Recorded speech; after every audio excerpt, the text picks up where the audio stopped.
Bismillahirrahmanirrahim. Assalamualaikum warahmatullahi wabarakatuh. Kita bertemu kembali untuk melanjutkan materi pekan kemarin tentang kristal, sistem kristal, dan hari ini kita akan mempelajari tentang cacat kristal. Sebagai pembuka, kalau kemarin kita belajar kristal itu sesuatu yang sempurna, sempurna di mana satu atom tersusun teratur dengan atom yang lain dengan jarak yang sama antara atom dan berulang secara periodik panjang. Hari ini kita akan belajar kebalikannya, yaitu cacat kristal yang menyebabkan mungkin ada atom yang tidak teratur, ada atom yang jarak antar atomnya berbeda, dan seterusnya. Sebelum kita mulai, marilah kita membaca doa bersama-sama. Semoga yang kita pelajari hari ini membawa manfaat. Berdoa dipersilahkan.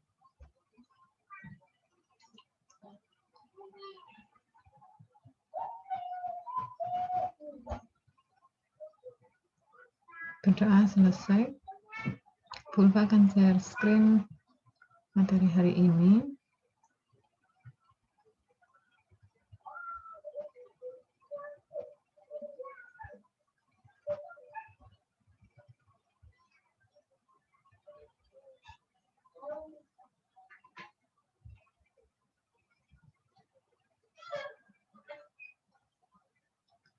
Ya, jadi materi kita hari ini tentang cacat kristal seperti yang tadi Bu Ulfa berikan pembuka sedikit ya tentang kristal. Kalau ini yang ada di gambar ini semuanya ilustrasi tentang kristal ya. Dalam bentuk 3 dimensi besar, dia sudah terlihat keteraturannya ya. Kalau ini bentuknya heksagonal ditambah seperti kerucut, yang lainnya juga seperti itu ya. Ini juga bentuk heksagonal yang sudah multidimensi, kemudian yang lainnya juga seperti itu. Kemudian adanya sifat memantulkan cahaya ya, kemudian dapat ditembus oleh cahaya, merupakan salah satu sifat-sifat kristal juga. Nah, memang kristal itu khas ya, kristal itu khas seperti yang saya jelaskan kemarin, karena saking teraturnya susunan atom, saking teraturnya jarak antar atom ya, berulangnya jarak antar atom yang sama dalam periode yang sangat panjang, sehingga memang kristal itu sangat khas ya, sangat khas kestabilannya. Jadi ikatan-ikatan antar satu atom dengan atom yang lain dalam satu kristal itu stabil sekali. Stabil sekali, jaraknya juga stabil, tidak terlalu mudah menggoyahkan kristal ya, kecuali seperti yang kita pelajari kemarin, kita beri pemanasan tinggi, suhu tinggi, tekanan tinggi, baru kristal itu akan berubah ya, berubahnya pun ke arah penataan kristal yang lebih baik. Namun dalam sistem ruang kristal ini ada banyak juga peluang terjadinya suatu cacat struktur ya. Bisa disebabkan karena perbedaan suhu. Jadi perbedaan suhu tidak selamanya mengantarkan satu kristal menjadi bentuk kristal yang teratur atau amorf bentuk tidak teratur menjadi bentuk teratur, tapi bisa juga dia malah menimbulkan kecacatan pada kristal. Yang kedua, tekanan ya, sama. Kalau kemarin karbon itu kita beri tekanan yang tinggi, dia akan jadi intan. Bisa jadi di materai lain kita beri tekanan yang tinggi malah rusak sehingga menghasilkan suatu cacat. Dan juga waktu, karena atom-atom di dalam satu kristal itu, atom itu kan terdiri dari elektron ya. Elektron itu kan selalu moving. Satu elektron yang awalnya bersifat ion, dia bisa jadi menginduksi. Suatu saat dia menjadi punya gaya dipol ion dipol. Suatu saat dia bisa berubah menjadi dipol-dipol kalau terlalu lemah. Gitu. Suatu saat dia menjadi memiliki gaya van der Waals misalkan antar satu molekul dengan molekul yang lain. Sehingga adanya interaksi-interaksi seperti itu dengan berjalannya waktu ya bisa menghasilkan suatu reaksi tertentu sehingga kristal berubah menjadi suatu kecacatan. Nah, ada beberapa cacat yang atau defek ya, defek kristal yang terjadi pada suatu kristal seperti ini. Ini kita pelajari kemarin bentuk kubus, ya. Katakanlah ini kubus sederhana, ya. Satu kubus unit sel nanti terdiri dari berapa? 8 ya, dari 8 atom. Kalau semuanya teratur seperti ini berarti menjadi kristal yang sempurna. Tapi jika ada satu atom yang tiba-tiba datang ya di tengah keteraturan seperti ini, maka satu atom itu akan menyebabkan namanya point defect atau cacat titik. Kalau Anda perhatikan di sini, ini seperti body kubus center ya, body kubus center atau BCC, body center kubik ya. Body center kubik itu bukan cacat kristal. Karena apa? Karena seluruh ruang unit sel yang ada nanti akan jadi BCC. Ya, tapi kalau di sini hanya satu yang BCC, ya, itu pun atomnya tidak seragam. Saya kasih contoh, misalkan ini Na, ini Cl, ini Na, ini Cl, dan terus NaCl, NaCl. Tiba-tiba di sini ada magnesium yang dia menyelip di dalam seolah-olah seperti body center kubik, ya, tapi yang lain-lainnya tidak berulang kembali. Kalau tidak berulang kembali, maka satu atom baru ini yang menyelip sebagai satu titik tambahan namanya point defect, ya, namanya point defect atau cacat titik. Kemudian point defect ini nanti bisa berubah juga menjadi line defect. Kapan dia menjadi line defect? Ya, saya beri contoh yang ini misalkan, kita beralih ke sini.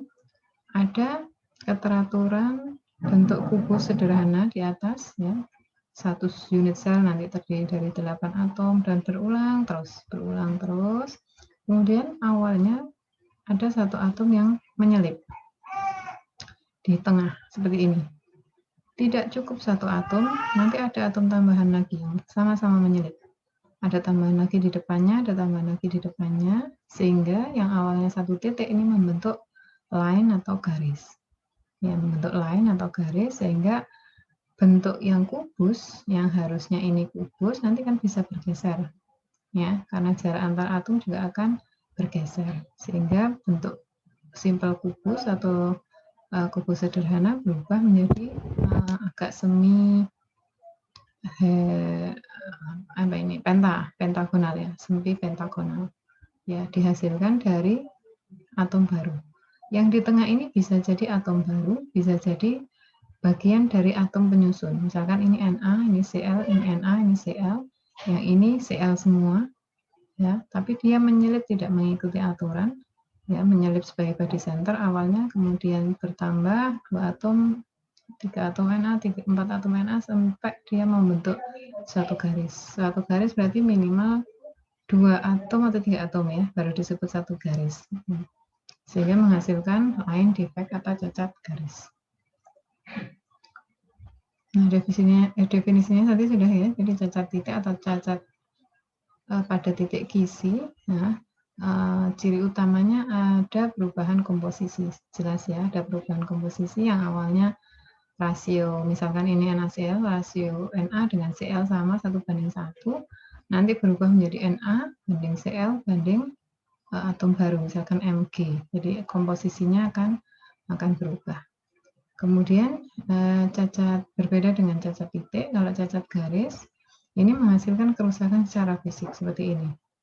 Jadi ini secara mikroskopis kita lihat adanya line defect di sini karena menyebabkan perubahan jarak antar atom, ya, menyebabkan perubahan bentuk kisi kristal. Ya, perubahannya ini tidak cukup di sini, tapi jika ini ada satu segi 5, nanti akan berulang ke 3 sumbu. Jadi ke sumbu X, sumbu Y, sumbu Z. Sehingga di sini kelihatannya 1, tapi kalau dirunut ke belakang bisa jadi 10.000 pentagonal yang terbentuk.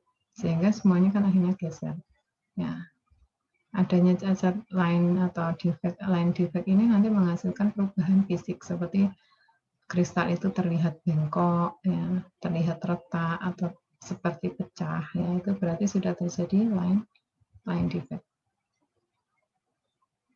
Kemudian untuk cacat titik sendiri atau point defect nanti dibagi menjadi 3, yaitu cacat pengotor atau impurities. Kita menyebutnya impurities. Kalau Anda sering mendengar di lab percobaan gagal karena adanya pengotor, ya. Bisa jadi terjadi adanya cacat pengotor atau cacat impurity pada material yang akan Anda buat. Yang kedua, point defect itu menyebabkan cacat stokio dan cacat non stokio. Ke impurity dulu ya, cacat pengotor. Jadi cacat pengotor itu seperti ini gambarannya, ya. Jadi susunan ion dalam kristal dimasuki oleh satu ion asing, ya. Misalkan ini susunannya kan sudah teratur. Na sebagai kation lebih kecil, ya, Cl lebih besar. Na plus lebih kecil, Cl lebih besar. Terus itu, terus teratur, ya, susunannya, jarak atomnya juga tidak ada masalah, masih teratur sampai banyak, ya, sampai periodik panjang, sampai pada suatu titik, ya, ada suatu atom asing yang masuk ke sini. Nah, satu atom yang masuk ke susunan yang sangat besar ini menyebabkan kristal itu memiliki impurity, ya, namanya impurity. Biasanya ahli-ahli kristal yang untuk perhiasan meneliti ini dengan mikroskop khusus, ya, sehingga kalau penampakan secara fisik perhiasan-perhiasan yang terdapat point defect sebagai impurity itu warnanya berubah, ya, warnanya berubah karena ada satu pengotor yang masuk atau atom asing yang masuk. Jadi perjalanan cacat pengotor diawali seperti ini, ya. Ini masih belum dimasuki apapun, ya, belum dimasuki apapun. Kemudian masuklah di sini ion Sr12. Awalnya di sini kristal terdiri dari Na+, Cl-, Na+, Cl- dalam bentuk 2 dimensi ini, ya. Kemudian masuklah ion Sr12. Sr12 ini akan menempati salah satu tempat dari Na karena sama-sama kation. Karena Sr punya 2 muatan, ya, otomatis, ya, Na ini ada yang keluar 1, ya, Na ada yang keluar 1. Kenapa harus ada yang keluar 1? Untuk menyeimbangkan. Karena total dari muatan di sini, kalau kita lihat totalnya Na ada 1, 2, 3, 4, 5, 6. Cl-nya juga seperti itu. 1, 2, 3, 4, 5, 6. Harus ada 6 atom negatif dan 6 atom positif. Tapi berhubung ada Sr12 yang punya 2 muatan, ya, sehingga kan kita coba hitung Na-nya ada 1, 2, 3, 4, 5, 6 di muatannya Sr. Cl-nya juga masih sama. Muatannya sudah seimbang, kan ada 6 muatan negatif dan 6 muatan positif, sehingga harus ada salah satu ruang atau atom yang kosong. Jadi yang kotak ini atom yang kosong. Karena apa atom yang kosong? Karena ada Na yang terpaksa keluar. Kenapa dia harus terpaksa keluar? Karena dalam kristal itu selalu netral. Muatan positif dan muatan negatif selalu netral. Inilah yang menyebabkan perubahan komposisi. Yang pertama, perubahan komposisi atomnya. Yang awalnya terdiri dari Na plus dan Cl- kemudian menjadi Na plus, Cl- dan strontium 12. Ya, yang awalnya Cl-nya ada 6, Na-nya ada 6, berubah menjadi Na-nya cuma 4, Sr12-nya hanya 1, dan ada satu atom yang kosong.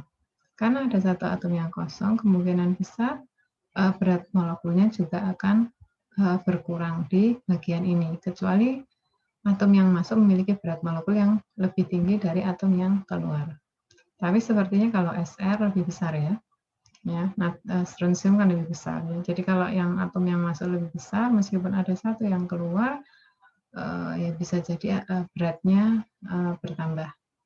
Jadi secara umum kenetralan kristal tidak berubah, tapi komposisi kristal, ya, komposisi atom-atom penyusun kristal menjadi berubah.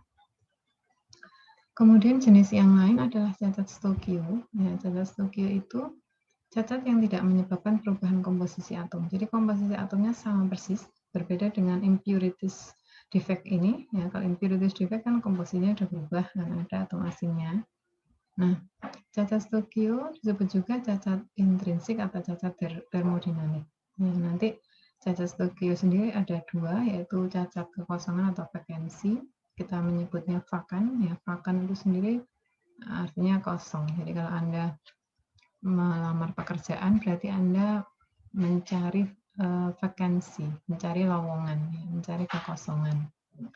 Kemudian ada cacat sisipan atau interstisial atau interstisi.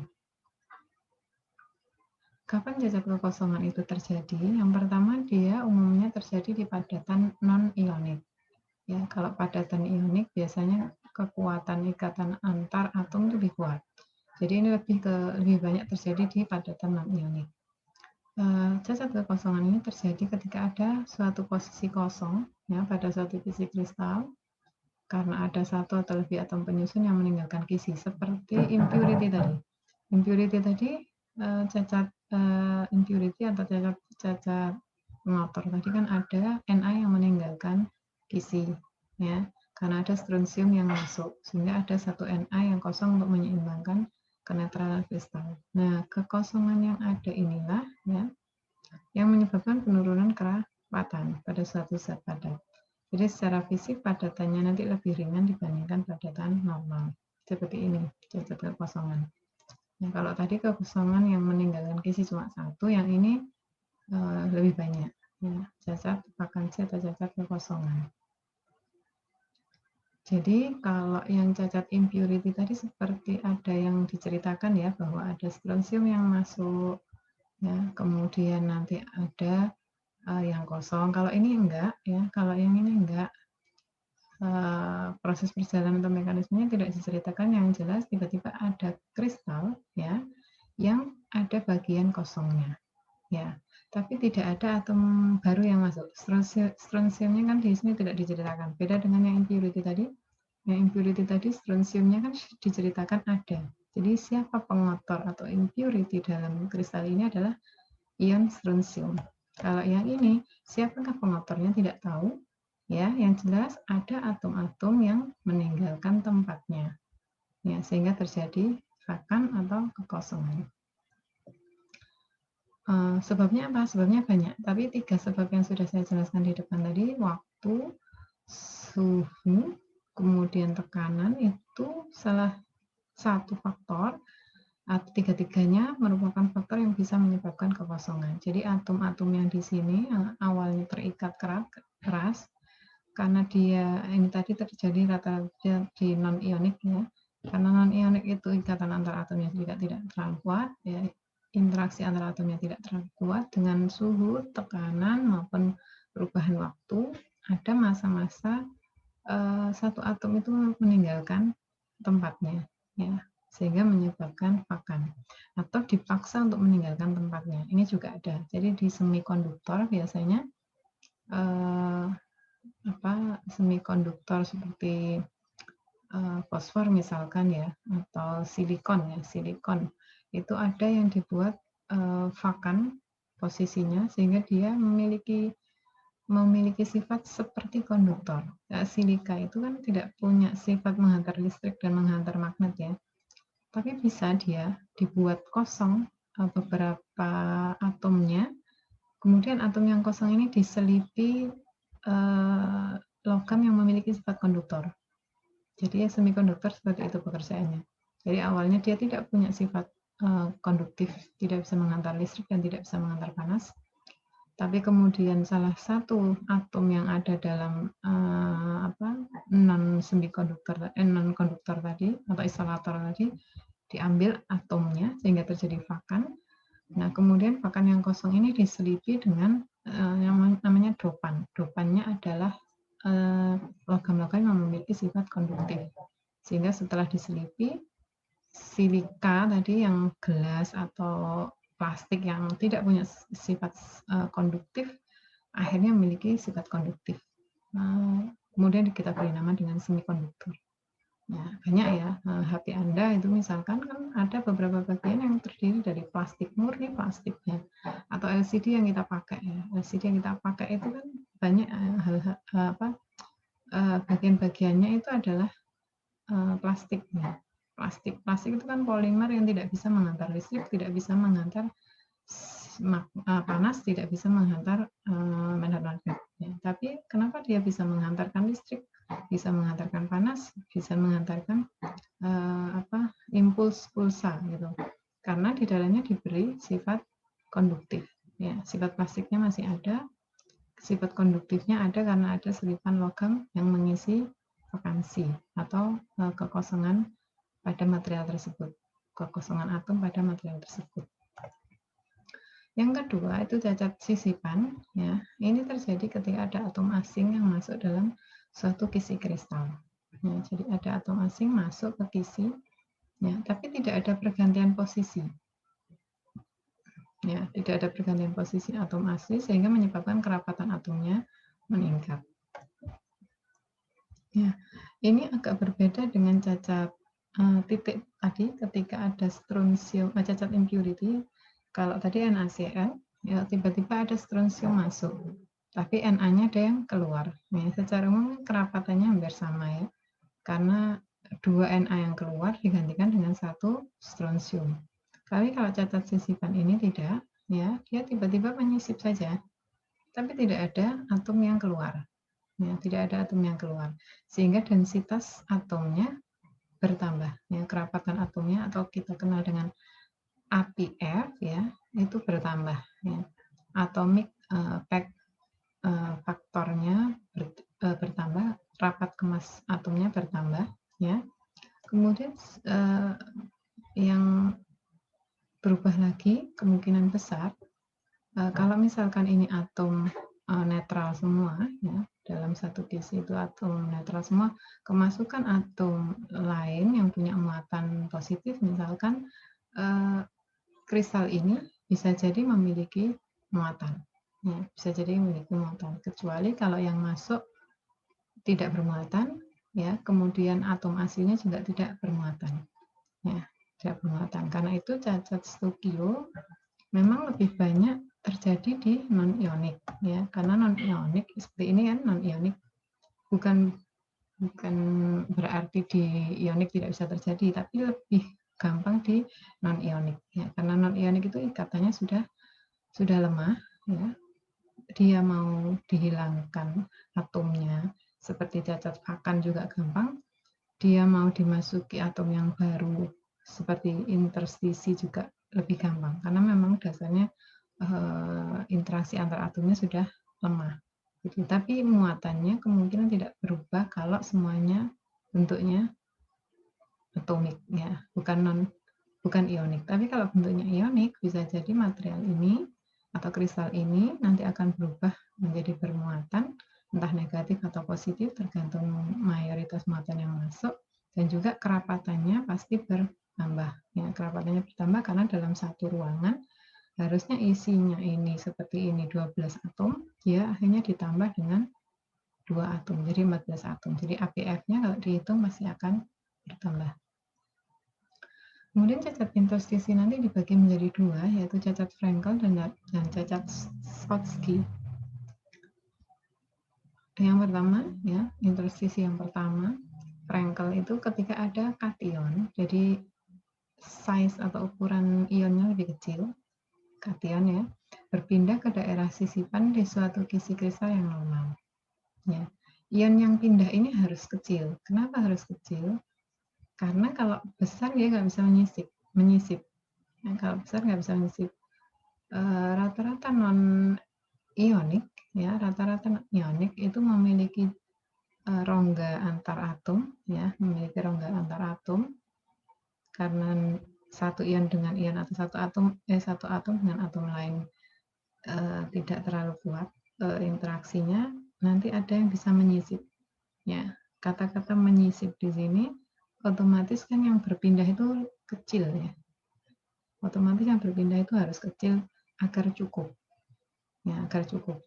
Berbeda dengan cacat titik yang pertama kita bahas di awal atau cacat impurity, ya karena ia bentuknya ionik, ya sudah cukup kuat ya ikatannya, tapi ada Na yang keluar sehingga sebenarnya tidak berpindah tapi mengisi ruang kosongnya Na, ya mengisi ruang kosongnya Na. Kemudian karena kristal itu selalu ingin mencapai kestabilan dalam bentuk normal, tidak bermuatan, akhirnya Na sebelahnya pindah, ya, meninggalkan kisi, sehingga secara umum nanti kisinya berubah menjadi bermuatan netral.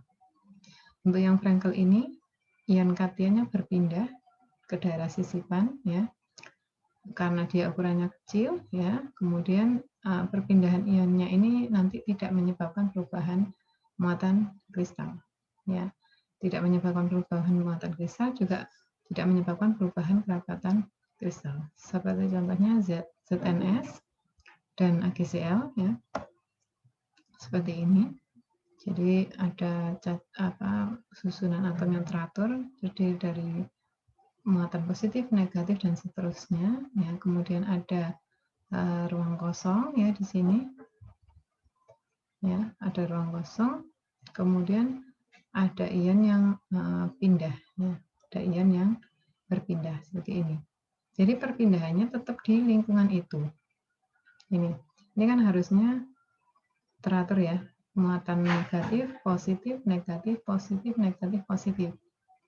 Nah, kation ini yang kecil ini dia menyisip di tempat lain, tetap berada di bangunan kristal itu. Ini kan dia menyisip. Ya, tapi tidak mengubah jumlah muatan positif dan negatif, semuanya sama.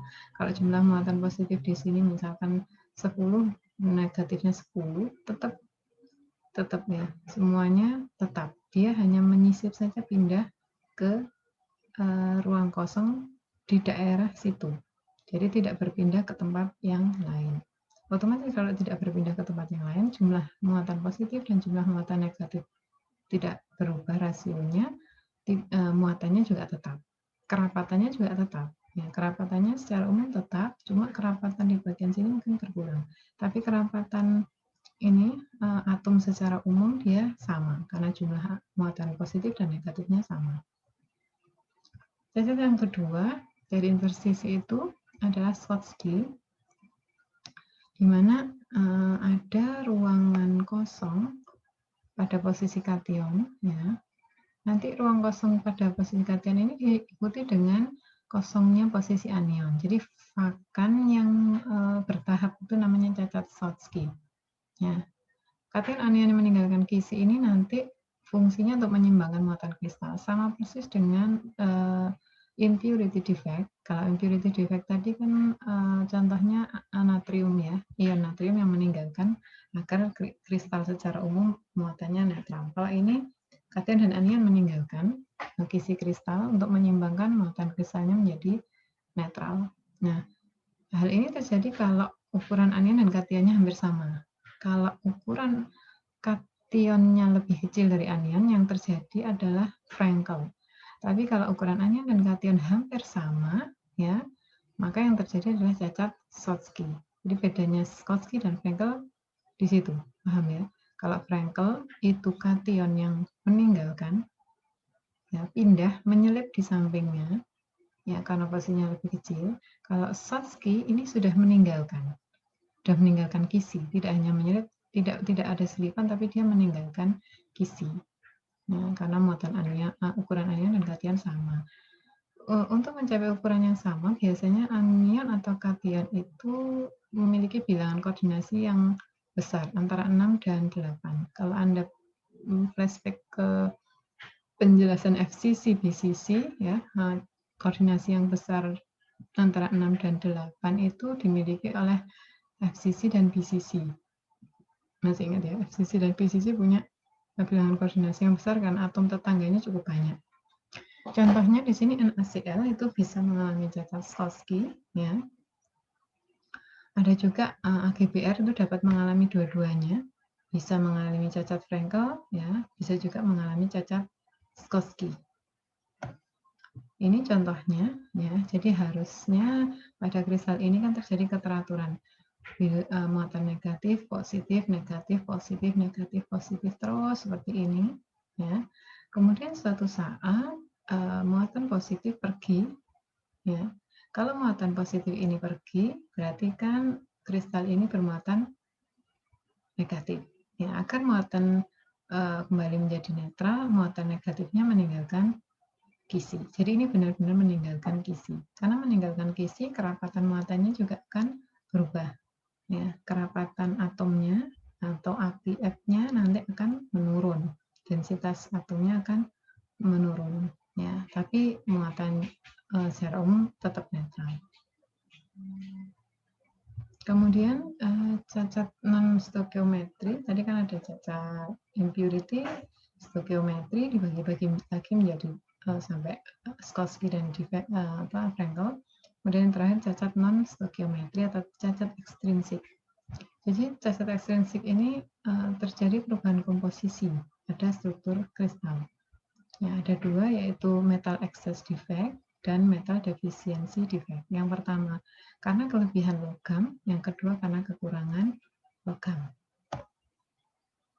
Yang pertama dulu kita bahas cacat kelebihan logam atau metal excess defect. Ini terjadi kalau ada anion yang hilang, ya, atau kelebihan kation logam.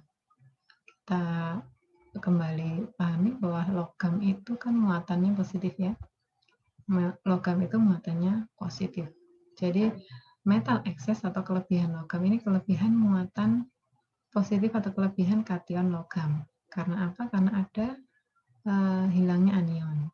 Ya. Hilangnya anion pada fisik kristal ini nanti diisi oleh elektron tidak berpasangan untuk menyeimbangkan muatan.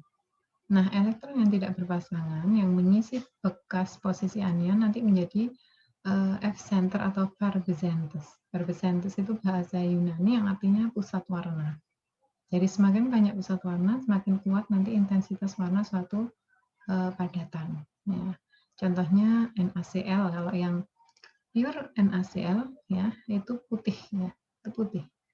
Tapi kalau dia kelebihan kation, ya, kelebihan kation, nanti ruang kosongnya anion diisi oleh elektron tidak berpasangan, nanti NaCl-nya berubah menjadi agak kekuningan. Begitu juga dengan LiCl yang menjadi merah jambu. Ya, jadi kalau kationnya lebih banyak mengisi posisi selipan antar atom. Nah, untuk metal excess defect ini bisa juga terjadi pada ZNO, di mana ZNO-nya itu berubah karena ada perubahan suhu. Jadi ada logam-logam tertentu kalau suhunya dipanaskan atau dia itu dipanaskan, ya, oksigennya itu lepas. Seperti ZNO ini ada ZNO, ZNO, ZNO dan seterusnya, ZN2+, O-, O2-, dan seterusnya, ya. ZNO dengan O2- kemudian dipanaskan, oksigennya akan keluar menjadi O2, ya, akan lepas sehingga posisi selipannya nanti diisi Zn+. Ya.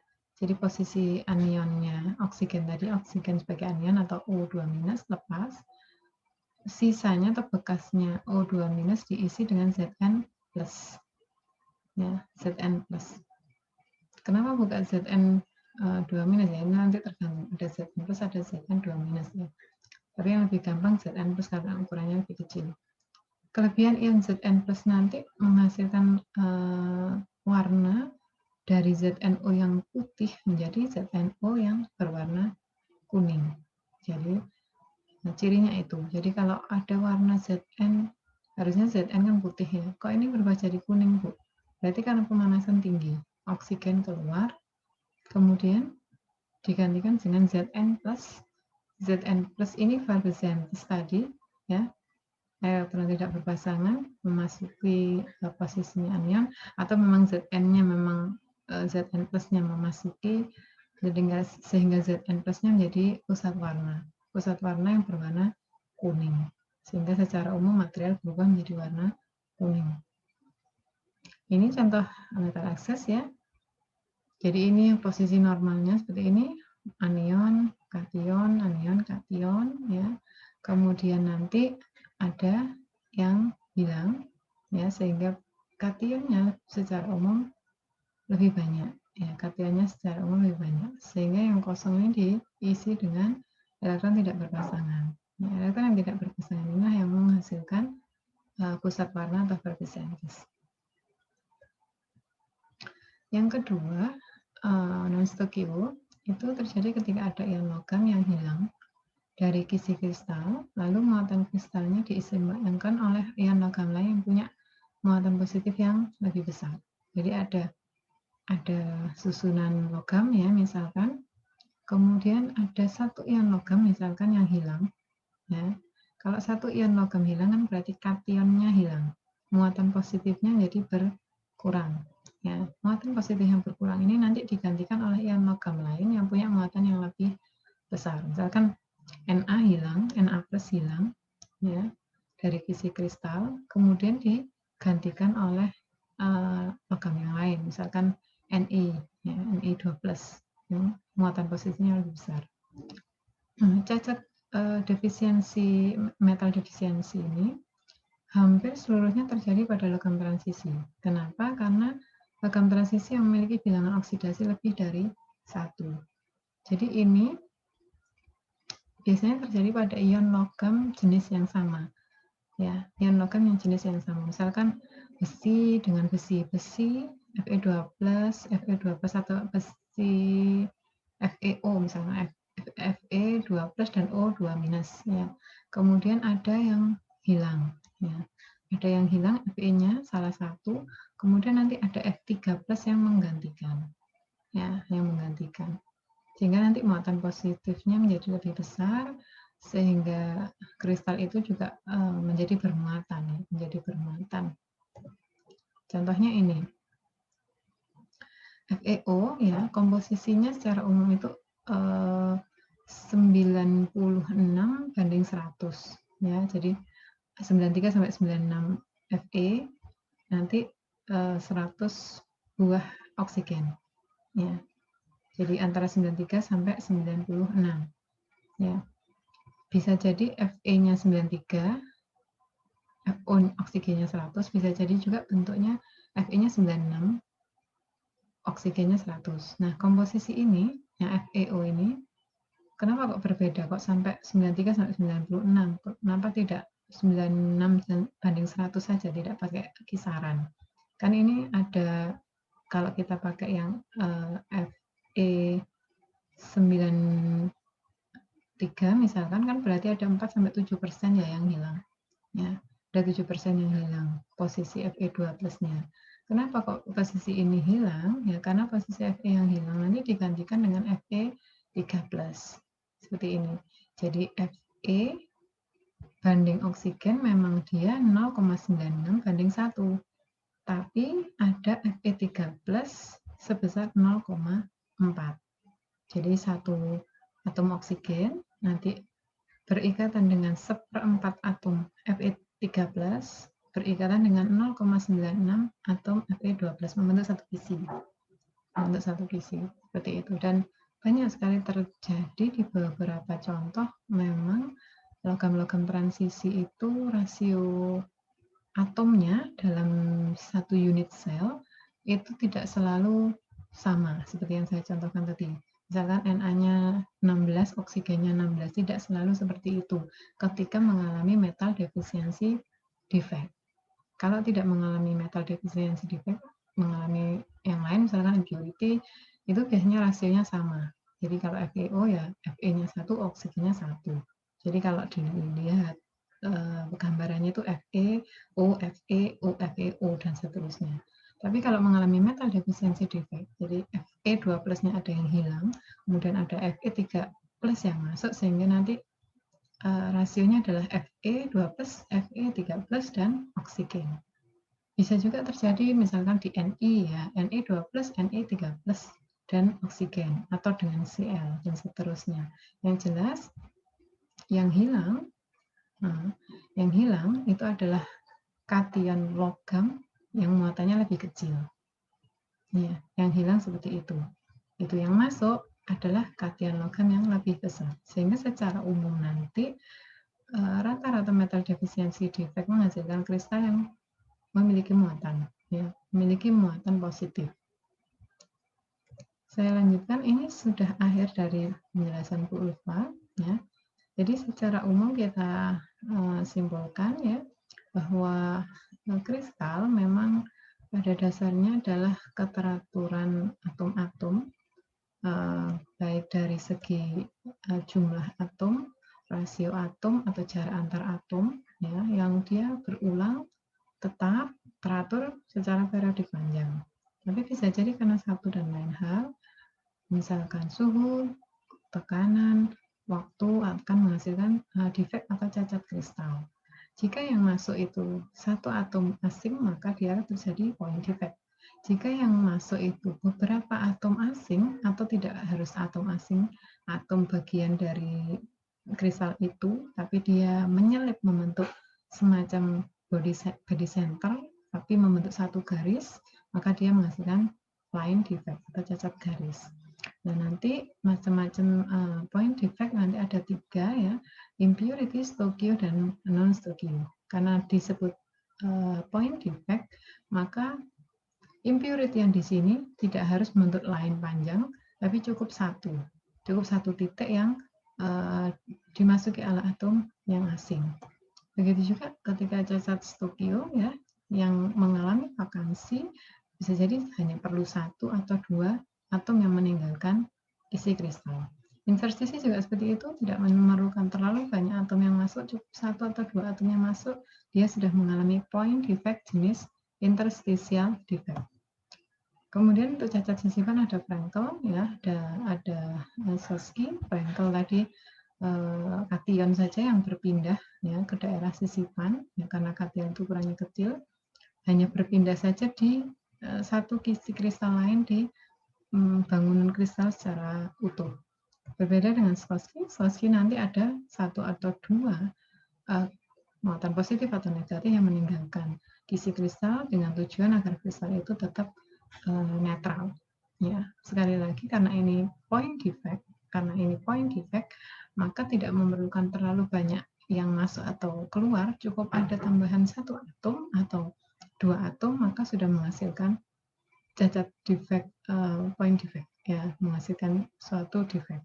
Begitu juga tidak perlu banyak yang meninggalkan atom, cukup meninggalkan kisi, cukup 1 atau 2 atom yang meninggalkan kisi sudah menghasilkan suatu defect. Kemudian yang lainnya cacat non-stokio ada 2 tadi ya, metal excess dan metal defisiensi. Metal excess berarti kation logamnya bertambah, ya, kation logamnya bertambah, ya, kemudian anionnya hilang, ya, kemudian tempat anion yang kosongnya digantikan dengan elektron tidak berpasangan yang nanti akan jadi Faber-Synthes. Kemudian yang kedua metal defisiensi defect ya terjadi nanti ketika ada ion logam yang hilang, ya, digantikan dengan muatan logam sejenis, ya, rata-rata sejenis yang muatan positifnya lebih besar, sehingga rasio antar atom nanti berubah, ya, rasio antar atom berubah dan rata-rata menghasilkan muatan positif untuk kristal tersebut. Ini akhir dari penjelasan Bu Ulfa. Jadi sebagai latihan coba Anda gambarkan ya dari beberapa contoh yang ada bentuk-bentuk defect, mulai dari line defect, point defect, impurity, kemudian vakansi, metal excess, cacat Sosky dan Frankel serta interstisi. Masing-masing tolong ambil salah satu contoh konkret ya, misalkan line defect pada natrium misalkan, Anda gambarkan line defect-nya ya, jadi kalau tadi belum memberikan contoh hanya titik-titik, nah titik-titik atomnya itu Anda tulisi atom yang Anda pilih. Jadi atom yang Anda pilih apa, misalkan Na, Anda tulisi di situ Na, seperti itu. Kemudian terjadinya line defect mulai dari bentuk struktur kisi yang sempurna, belum ada defect, kemudian ketika terjadi line, berarti ada atom lain yang mulai masuk satu persatu membentuk suatu garis sehingga nanti terjadi line defect. Jadi mekanismenya Anda tuliskan minimal 3 gambar, ya minimal 3 gambar. Gambar sebelum terjadi defect, ya, gambar saat terjadi defect, dan gambar akhir setelah defect itu terjadi. Ya, contohnya masing-masing Anda sesuaikan ya, karena tidak semua logam bisa mengalami metal excess, ya. Tidak semua atom-atom non-ionik misalkan bisa mengalami point defect. Jadi Anda sesuaikan dengan karakter masing-masing atom yang bisa menghasilkan defect yang sesuai dengan sifat-sifatnya. Silakan nanti dikerjakan, ditulis tangan saja, kemudian di PDF-kan atau dimasukkan ke dalam PowerPoint. Nanti kita diskusikan dalam forum diskusi Google Meet nanti jika urgent untuk didiskusikan. Sekian penjelasan dari Bu Ulfa. Silakan nanti jika ada pertanyaan disampaikan ke PJ. Bu Ulfa akhiri dulu penjelasan hari ini. Bu Ulfa akhiri. Assalamualaikum warahmatullahi wabarakatuh.